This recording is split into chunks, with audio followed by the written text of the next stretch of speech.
Saturday's deadly shooting during a downtown protest has raised many questions about armed peacekeepers that were providing security. Thanks for joining us for 2 News at 5. I'm Heidi Hatch. And I'm Mark Cabell. Those volunteers say they prevented a mass shooting, but their use of firearms is sparking debate about their training and public safety. Ariel Harrison live for us in downtown Salt Lake City near where that shooting happened. Ariel.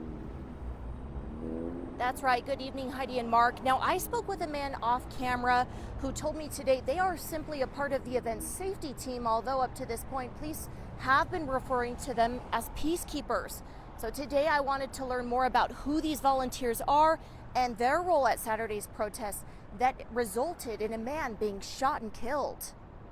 Bystander video from Saturday's deadly shooting scene shows witnesses describing the events to police, zeroing in on people wearing yellow vests. Who are these peacekeepers and what is their role at an event like this? They're just people that are hired by different groups that support these sort of protests. Greg Rogers is a retired FBI agent with extensive experience in tactical training. He feels strongly volunteer groups, even with training, should not be carrying firearms. This is a really tragic example of what happens when somebody most likely believe they're doing the right thing and they're trying to be helpful. It's just clearly a training issue. On Saturday, police confirmed the deadly gunfire came from a member of the event's peacekeeping team after the arrested man was seen manipulating a rifle, according to arrest documents. Rogers acknowledges the level of danger. There is a high likelihood that he intended to shoot that AR-15. He was going into the crowd.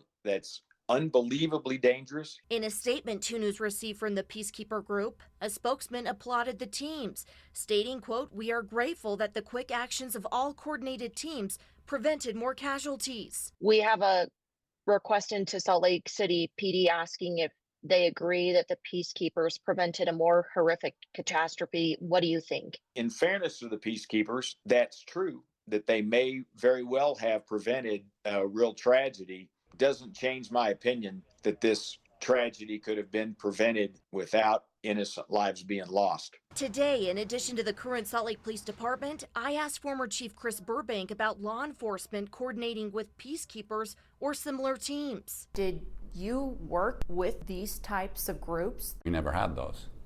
I viewed it as the police department. It was the responsibility of the police department. Like Rogers, Burbank agrees the shooting shouldn't have happened. You're saying whoever brought them on is liable? I believe has some liability in this, without question.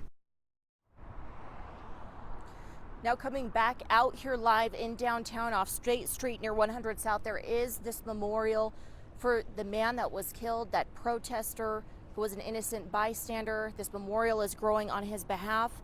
Now, today's Salt Lake Police Department late this afternoon issued a statement saying in part that while it was aware the demonstration of people in support roles, that there was a demonstration of people in support roles, they are not overseen, sanctioned, or trained by the Salt Lake City Police Department.